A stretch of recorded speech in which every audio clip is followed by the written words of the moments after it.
Hey everyone! In my last video, I talked about the process that led me to decide quitting my job is the right thing to do, even though I didn't know what I'm going to do next.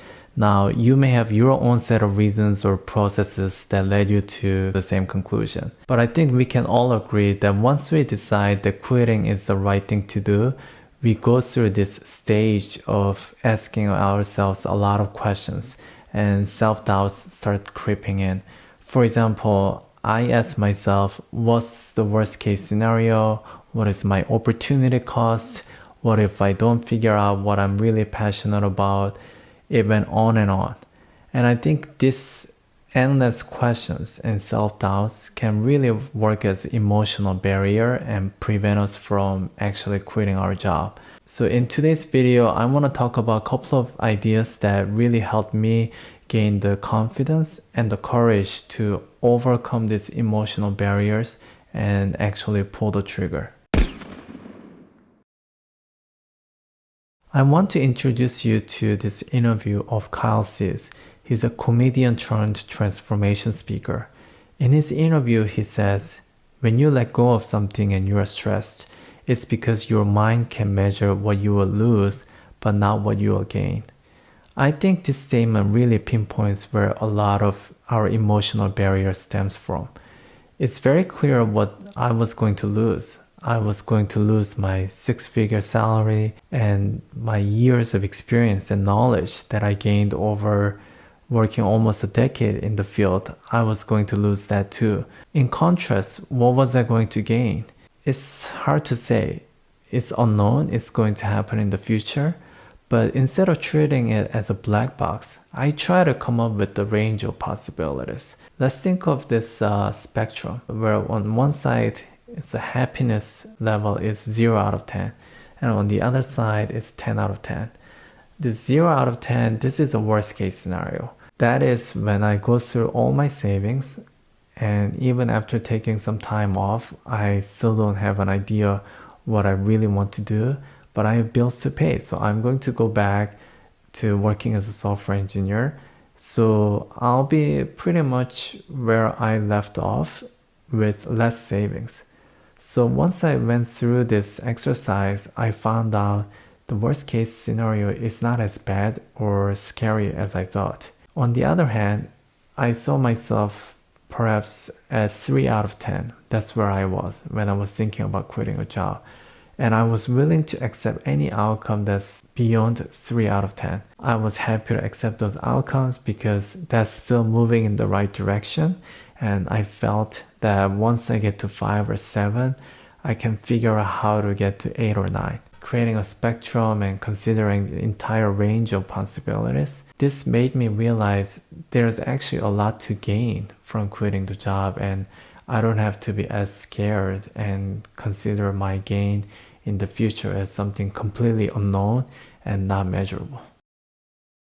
You might have heard of this book called Thinking Fast and Slow. In this book, the author talks about prospect theory. The theory explains that the pain associated with losing $100 is twice the happiness associated with winning $100.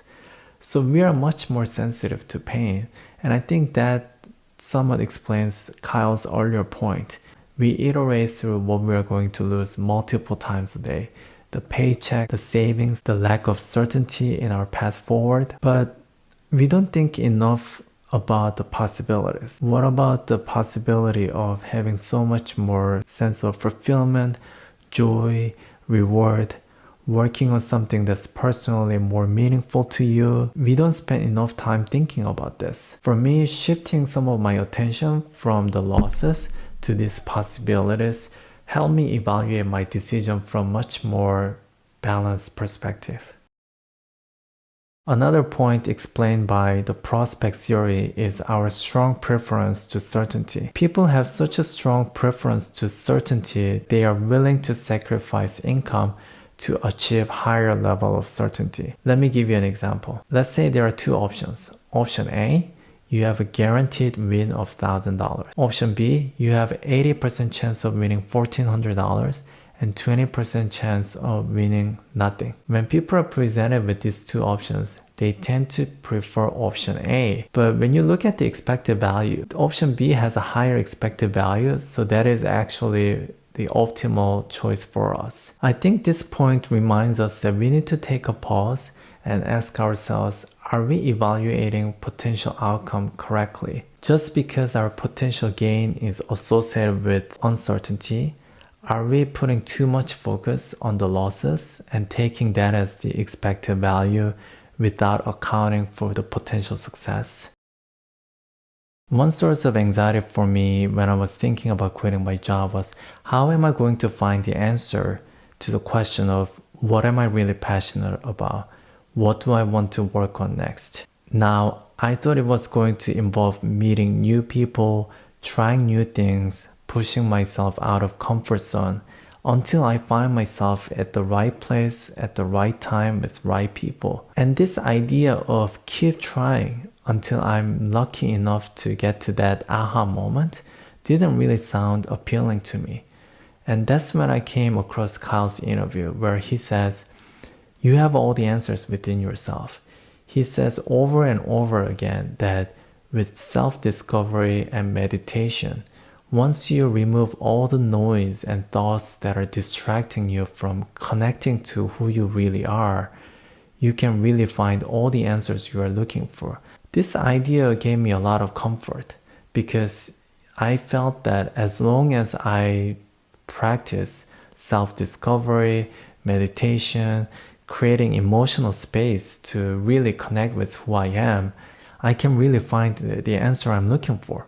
Kyle's point also gave me the confidence that as long as I do my part in connecting with myself, there's a high probability that I'm going to land myself on the higher end of the spectrum that we talked about earlier. I know there are so many resources online and books out there that really help you reflect what you are going through and gain the courage you need. But I want you to understand that no books, lectures, or videos online will eliminate your fear 100%. You cannot wait until you are fully comfortable with the idea of quitting a job because that moment will never come. I know this sounds harsh, so I just want to tell you two things. One, this is a really hard life decision. So if you need more time to process everything that's going on, don't be too harsh on yourself and take that extra time. Two, you are not alone. There are many people out there who are going through the exact same set of questions, self-doubts, and fears. I was there too.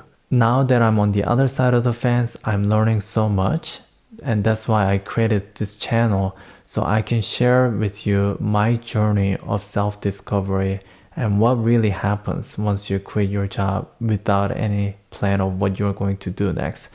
So I don't want you to feel you are alone in this, and I hope that my channel can help you feel you are not going into this uncertainty all by yourself. So that sums up the 5 ideas that I found helpful when I was thinking about quitting my job. If you have any questions or comments, let me know. I'd love to share my own insight. Otherwise, I hope you found this helpful. Thank you for watching. I will see you next time.